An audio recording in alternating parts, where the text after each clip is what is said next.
to Pastors Talk, where we talk to one of the pastors about a recent sermon. I am here today with two pastors at Emmanuel. I'm here with Jesse Packard and Craig McAlevey. You guys want to say hi? Hi, Sam. We just finished out a short sermon series at Emmanuel called Disciple Life.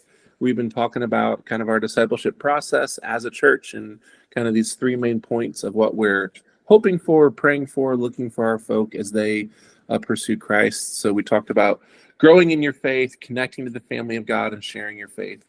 And I thought, we're stepping back into our season of gospel communities and small groups at Emmanuel. And so this is probably going to be the last episode of Pastors Talk we do for a while. We're going to switch to, sending out discussion and study questions for those groups.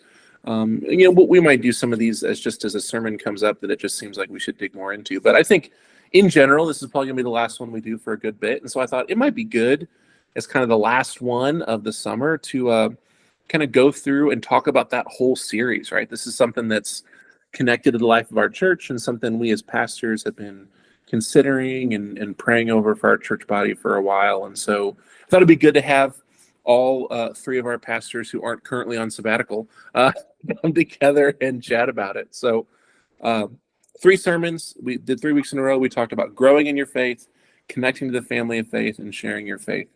What do you guys think about the first one? First one was, this whole idea that we all are being sanctified. We always all have a next step in our faith. Anything that stood out to you guys in that one? Well, I think the application points that you gave in that sermon were probably the most hard-hitting and really relevant application points. You talked about what would it look like if the Apostle Paul wrote a letter to our church. Yeah. And you went through these kind of different application points. And the one that really stood out to me was just this idea that we have a tendency to try to outsource our spiritual responsibility to other people.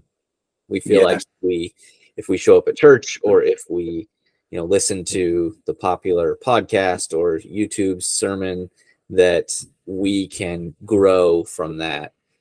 And you just basically said that might help, but our actual responsibility is to make sure we are growing in our faith personally. We are reading the Bible. We're practicing things like communion and prayer and fasting and all these different things that the church has, done for thousands of years now.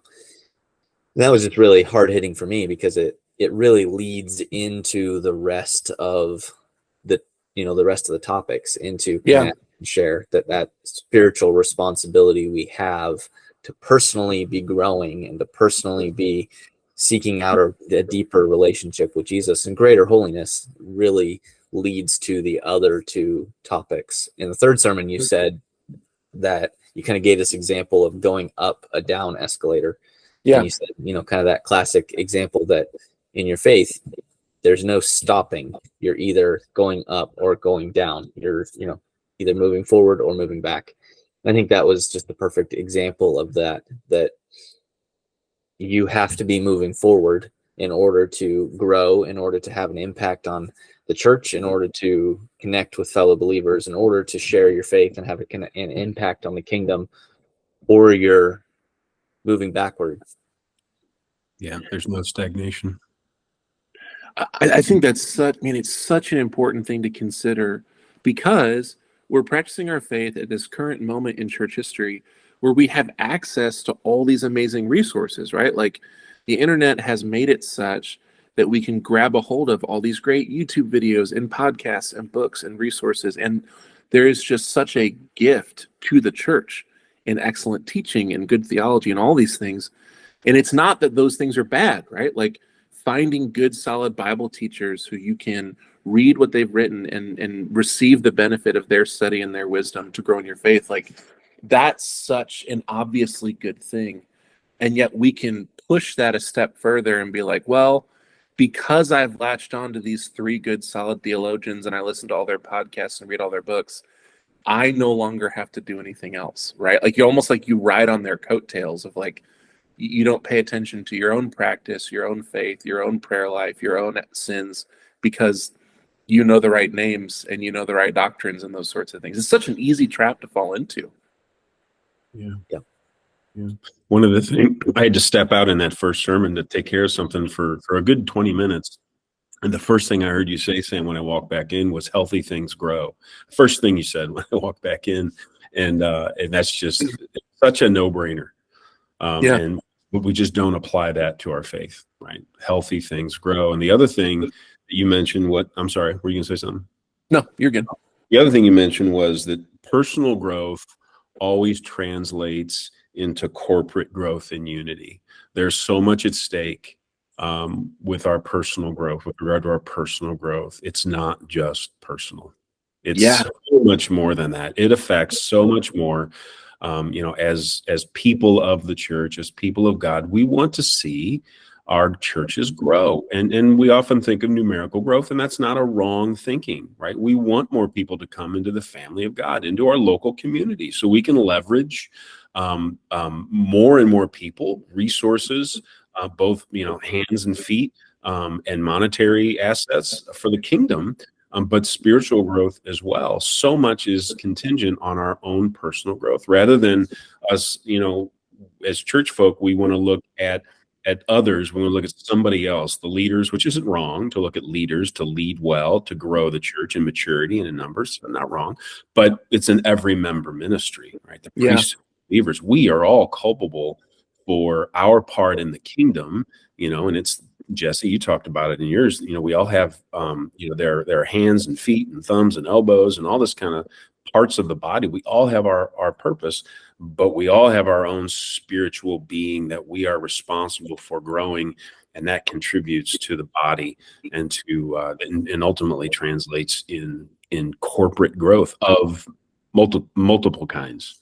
And when we think people aren't paying attention, they are paying attention, So that was being struck me. Growth numerically, also growth in depth, also growth in maturity, also like all those different ways. That's a perfect transition, Craig, to just talking about the second sermon, Connect.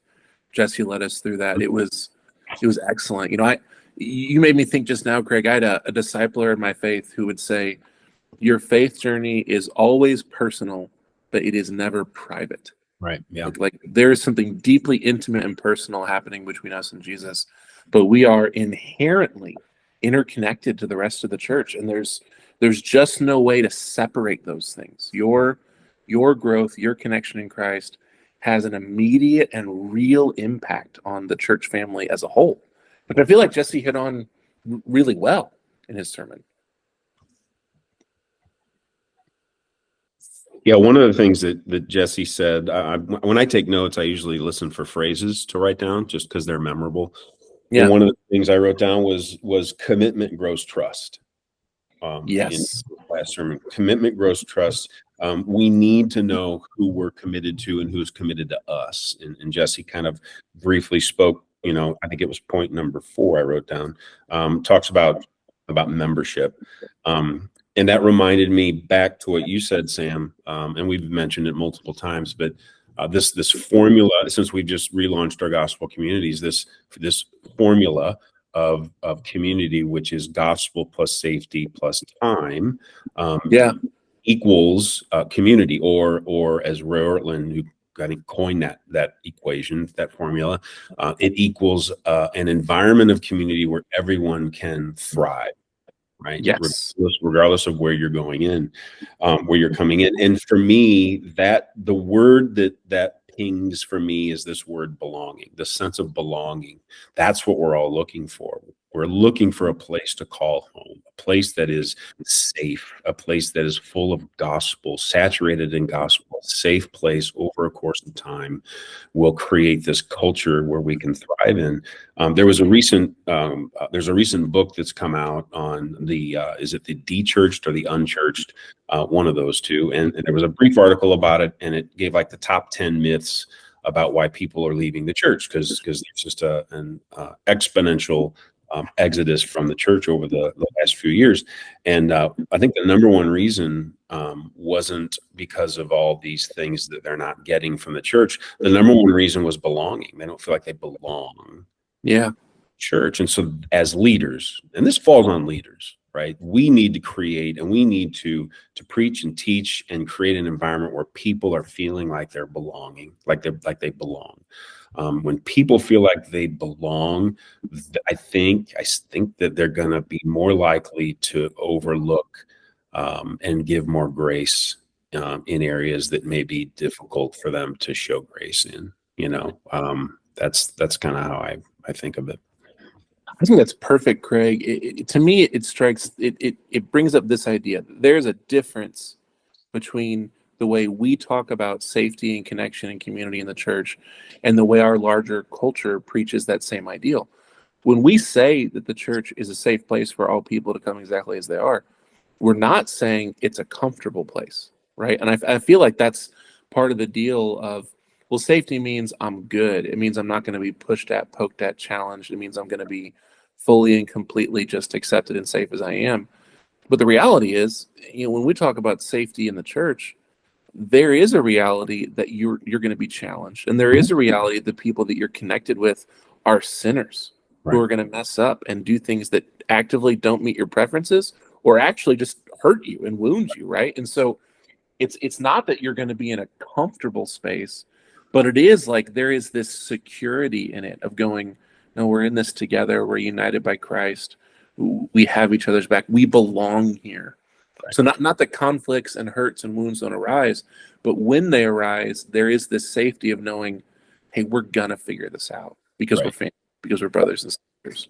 Yeah, just like each one of these sermons were some of the most challenging and in-your-face sermons that we've preached to our people, but woven through each one of those sermons was the gospel, right? And that's what community is. That's that safety piece is yes, we're going to challenge you, but you need to know this is not the things that we're challenging you to do is comes out of your being, your identity in Jesus, right?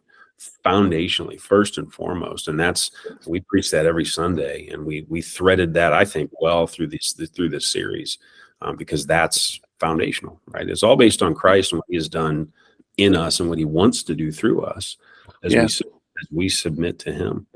And it can be a beautiful thing, but it's often uncomfortable and painful. But when it's done in love and in grace and in an environment where we feel safe, we can take a deep breath and say, okay, it's okay. We can get through this, and I'm not alone. Yeah. Sam, you just said, family, that the church is family. And I think that's something that has really fallen kind of out of fashion in our culture, that it's natural and easy for us to commit to our nuclear families. We don't have a whole lot of choice in a lot of ways, but seeing the church as a family is not a natural thing. It takes that commitment. It takes that trust. It takes it takes the gospel doing the work in our hearts. It takes Jesus growing us and helping us to see each other as someone that we actually care about enough to go through hard times. We actually care about enough to commit to, and to, kind of have that extra mentality of, I love that person to a deeper extent than just a friend. I love them as a brother or sister, someone I'm actually committed to. And I think that just that concept of seeing each other as family is so important to the church, and something that we really need to get back to, because I'm not going to run away from my family if I don't like the color of the carpet, or, the way that the walls are decorated, or something that somebody says one time. I'm going to stick it out. But there's so many different options and so many different things in our culture that can pull people away from the church, that if we don't have that commitment, the first thing that sets somebody off is going to drive them away. Yeah. And well, even the church can hurt that, because we exist in a time where there are so many churches, right? And a whole lot of gospel preaching churches. And so I may get my feathers ruffled because of something someone said, or just because a church isn't meeting my preference.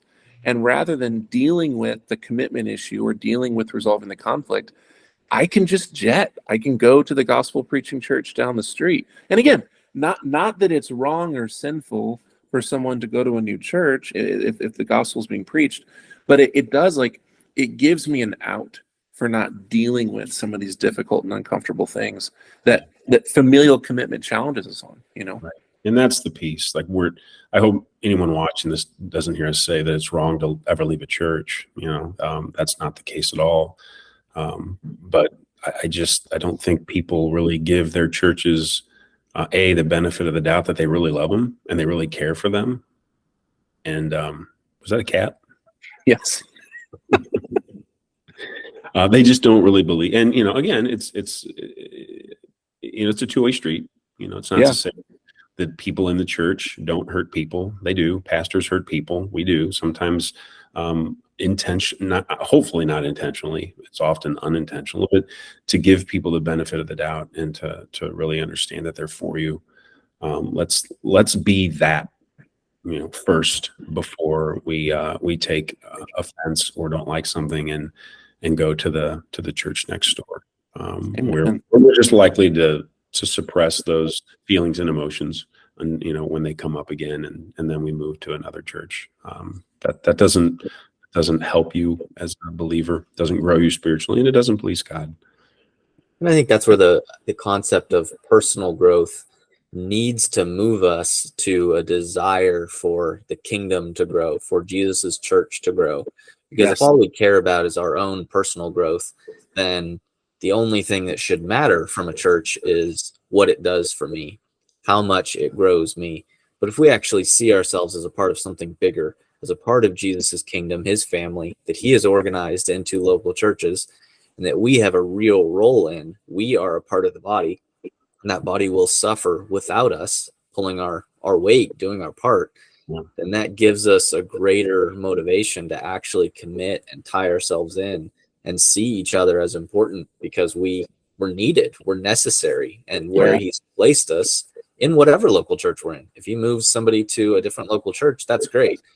But we have to plug in somewhere, and we have to see ourselves as important, because that church is not going to be complete without us. Right. Come on, dude. Yeah. That's a perfect transition to the last series sermon on share, right? Your personal growth will move you to care about the growth of the kingdom. That happens communally in how we disciple and challenge and gospel one another, but that also happens in disciple making, right? That we grow into the kind of people who actually care about the lost coming to know Christ. Any thoughts from that last sermon that kind of landed out the series? Well, one thing that I like that you said, Sam, is that it's evangelism and discipleship. You know, they're two sides of the same coin. I don't know if you said it that way, but we have a responsibility to evangelize, but with each other, right, as well as the lost. And we don't do one at the expense of the other, because we can't. People that are gifted, you know, with evangelism can ignore the needs of the people who are close to them that need discipleship, right? Because they think that they need to obey the Great Commission and go out, and they do, but it's a both and, you know, and that's a delicate balance at times, you know, depending on how we're gifted. You know? Yeah. But there's I think there's a dearth of this. Is that a word? Dearth? I like to use it. No idea what they mean. It is now. It just make me sound intelligent until someone calls me on it. But there's a dearth of discipleship, I think, of discipling one another in the church. And you said it. I don't think it was the last. Well, yeah, it was this last sermon. I think it was, Sam. You said, you know, look around the room. You know, look around the room. Find someone who needs discipleship. And you said it's everybody. It doesn't matter where you're at. In your faith journey, everyone needs to grow. We all need discipleship. And if we were maybe to be more intentional with each other, we can then encourage and spur one another on. That sounds biblical to me. To then evangelize. We feel like we have to do it on our own. You know, we go into our workplace, we're going into it alone, and we feel isolated. If we're not gifted, we feel isolated and alone, and maybe a little, depending on what environment we're in, maybe we feel a resistance, very real resistance from corporate America or others. But if we band together and help one another, knowing that we can actually, it's okay to fail and to try your thing if we have someone with us that we can pray through the people we're trying to reach for the gospel, and then go out and try and let the Spirit do what the Spirit does and come back and talk about what worked, what didn't work, and strategize that way rather than thinking we have to do this on our own. Let's do this together. Man, that is so good. And just that piece of evangelism starts, and I would say continues and ends with prayer. Like, we have to drench this thing in prayer. And that's one of I think the biggest benefits of our gospel communities, or your small group at your church, is this space to come together with fellow brothers and sisters and give updates on the mission. Yeah. Here's my kid, my grandkid, my coworker, my neighbor that I'm praying for, that I'm concerned. You end up with this history of people who know you and know your story and have been praying with you for the salvation of individual people for months or years. And God uses that to tune your heart to be sensitive and open and ready for opportunities. Like, it's such a gift to be in the mission together. I was talking with someone the other day. There was a young lady that was baptized in our church this past Sunday that we celebrated, and I was talking to somebody and she accepted Jesus on a youth retreat recently, and this person in our church asked one of the leaders for names of people that she could pray through. And as it turns out, as she was reflecting back, the day she was praying for this young lady is the day she accepted Jesus. Now, and I joked, like, no, it just wasn't your prayer that saved her, obviously. And we joked about that. But to your point, like, prayer is powerful. And that's God's grace to just show that person the gift that is, that your prayer was answered in that day, in that moment, as well as many other people that were praying. And it's just a beautiful example of who God is and how he works through us. Yeah. So I'll give a closing thought to kind of wrap this up. We've been talking for a while. It's been mentioned on Sundays, and you mentioned a few minutes ago, Craig, that this was a very specifically practical sermon series, right? Each Sunday, we went down the list and we named specific things, right? Try this, sign up for this, be a part of this, serve here. Like, and I think that was needed and necessary for what we're talking about, because this was a series all about how do you live your life as a disciple at Emmanuel Fellowship Church, right? It was really contextual.